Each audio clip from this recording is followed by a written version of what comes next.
Examination Day. Of all the stories that we did on the Twilight Zone, over the years I have heard more comments about this one than any other.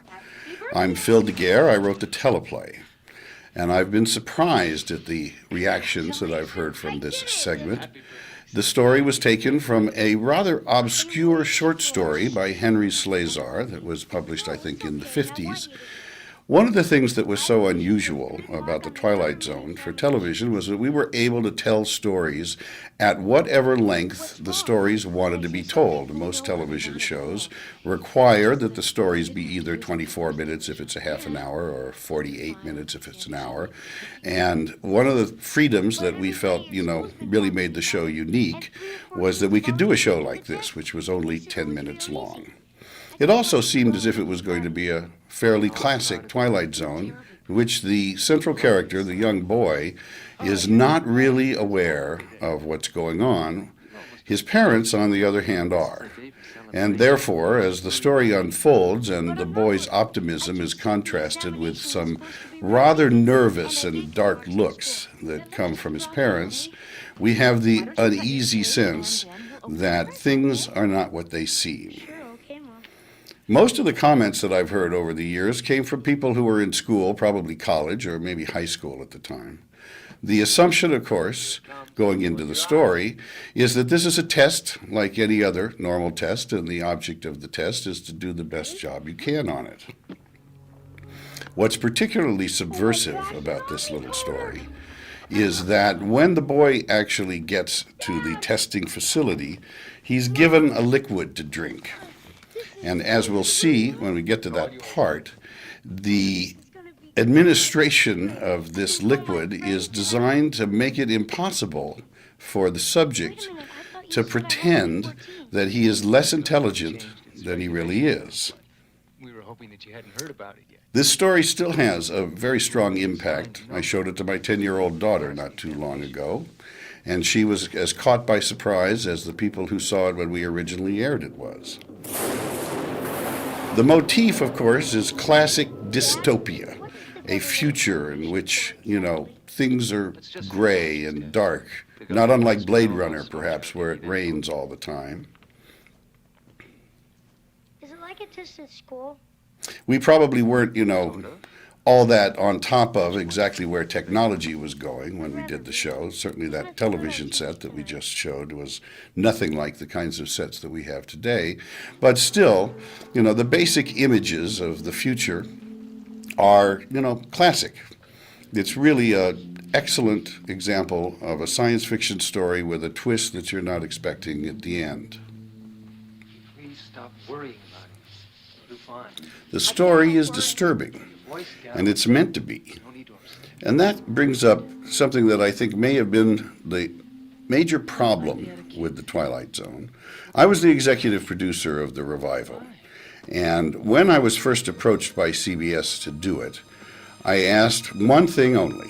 and that was that the show be aired at 10 o'clock at night. CBS agreed to that, and we went ahead and for a year we developed and actually shot episodes before the time came for CBS to schedule the show. To my horror, in May of 1985, I got a telephone call from the network saying that they had decided to schedule the show at Friday night, 8 p.m.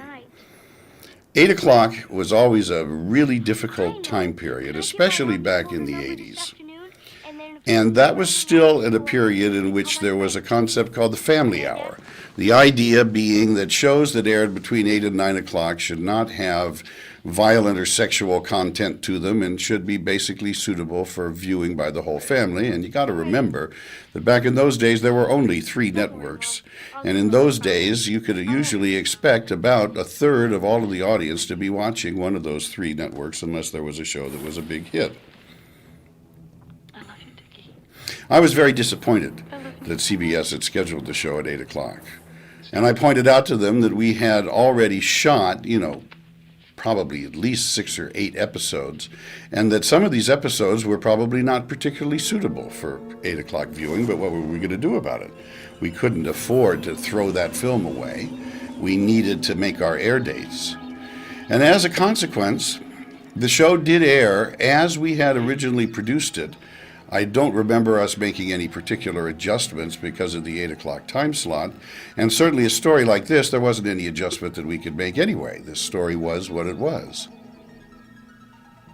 So it's 8 o'clock on a Friday evening, and you're sitting down with your family to watch this new television series. And what do you find but a story in which the government kills children who are too smart? I think this sets up a uncomfortable factor in the minds of a lot of people in the audience. It was something that I was very worried about. The initial ratings on The Twilight Zone were very, very good. In those days, a television show needed to have about a 30 share in order to be successful, and Twilight Zone did in fact achieve a 30 share in most of its early runs. But little by little, I think stories like this, which were designed to make people uncomfortable, may have had an effect on a significant portion of the audience. And there is another episode called Nightcrawlers, which I also wrote from a short story by Robert R. McCammon and which was directed by Billy Friedkin, which has been, at least at the time, called the most intense piece of work that anybody had ever seen on network television. I do think, and I will make a commentary, or you'll be able to hear a commentary about that show if you want to, that there was a significant drop in the ratings of the show after that one aired. That one was probably just too much for the 8 o'clock, 8:30 television audience. Things have changed. Obviously, nowadays, the audience is used to things like The X-Files and Buffy the Vampire Slayer, shows that are, blatant in their violence and, designed to be as scary as possible.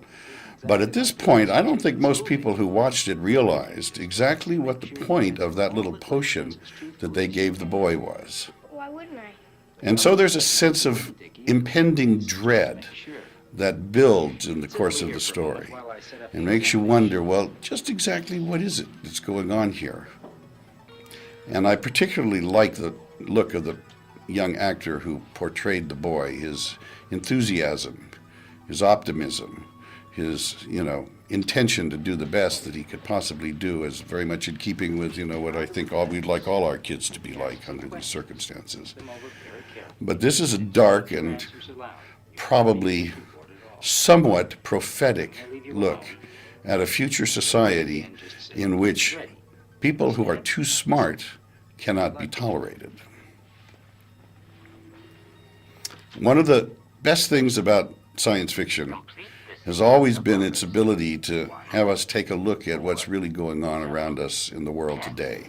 Stories that take place in the future are more often than not really about what's happening in the present. And you can make a comment about what's going on in the present if you set a story in the future or if you set it in a fantasy situation.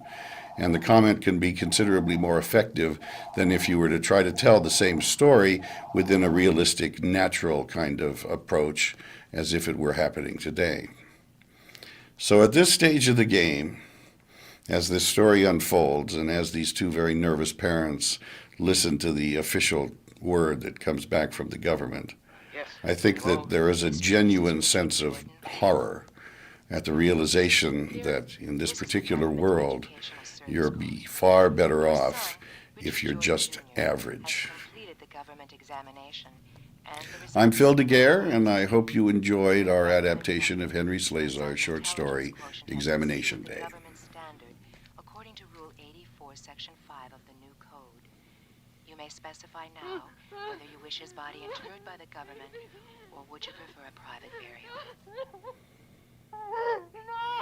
At least I think I can say that none of the people who've told me how much they enjoyed this episode when they saw it were damaged by it.